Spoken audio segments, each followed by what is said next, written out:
All right, guys, my weekly YouTube live. We got another property under contract. This one is a foreclosure, and foreclosures are a little bit different. So with a foreclosure, you're buying it as is. It's not a typical home purchase where you can request that the sellers repair certain items. You're buying it as is. The bank, they don't make any repairs on those homes. You can have an inspection, but it's not going to be a full inspection because typically the electricity and the water are shut off, so they don't have any utilities running. What does he have? Paper. Oh. Our dog's always chewing something up. So the bank's not going to make any repairs. They're not going to pay any of your closing costs either on a foreclosure. So you're going to pay pretty much what the bank's asking for. They're not going to negotiate.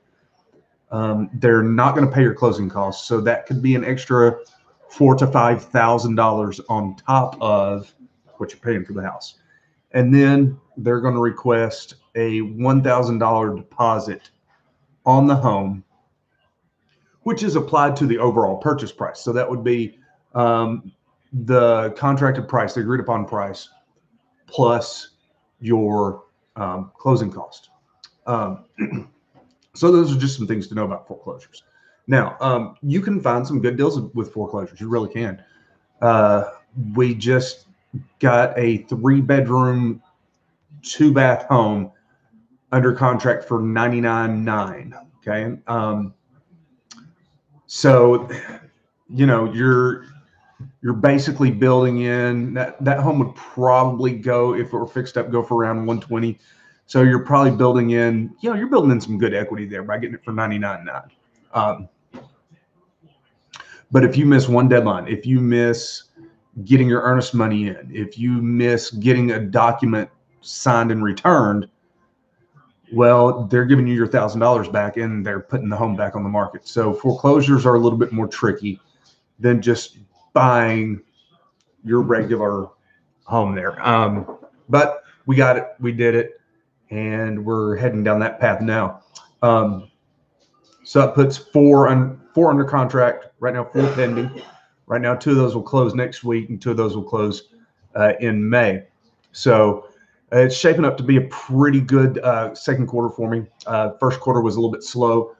I wrote a lot of offers, but not a lot of them got accepted because you really got to start going above list price if you want to get a home this market.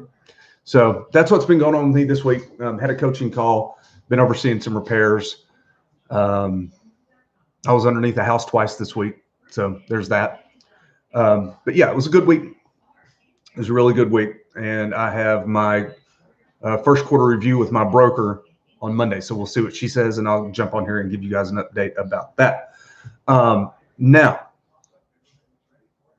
let's get on with the weekly bourbon review. Got my phone right there so I can read a description to you guys.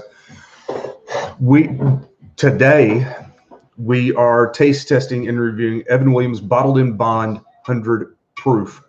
A lot of people kind of scoff at Evan Williams, but they do make some pretty good quality stuff. This bottle was like $17, and then you tax onto that. So really not that expensive. Now, what does bottled in bond mean? So bottled in bond is really a label that only applies to American bourbons. Okay.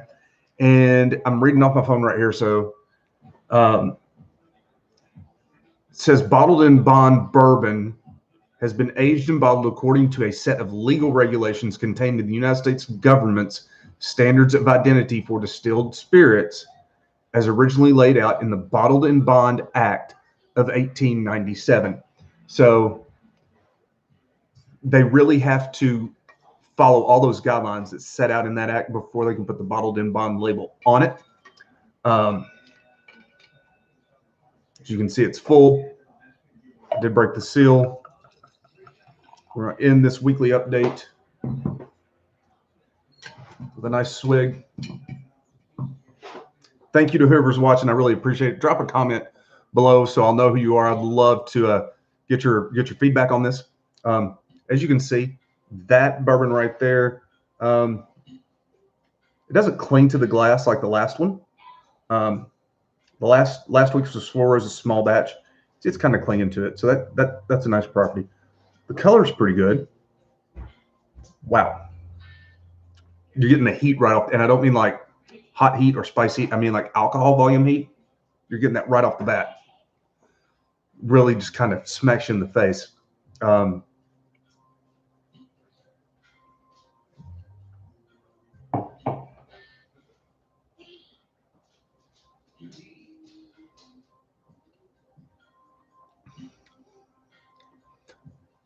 You can tell very high alcohol content.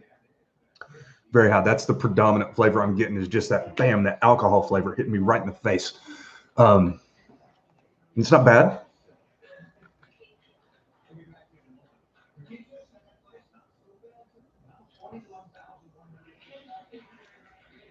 Yeah, that's not bad. It's a good bourbon, but really, really potent. And yeah, I mean, I'd buy it again. I'd buy it again. If you saw my hand kind of shaking there when I was pulling the glass up, I don't have Parkinson's. I don't have the palsy. I separated my shoulder years ago. And when we're doing shoulder throws and arm bars and stuff in Krav, and it kind of irritates it a little bit, and they'll start shaking. But anyway, if you've got any questions about real estate, I would love to answer them for you. I'd love to be the go-to guy. We can address anything you want. We can address Krav Maga. We can address bourbon. We can address good beer. Not Bud Light. Bud Light is not a good beer.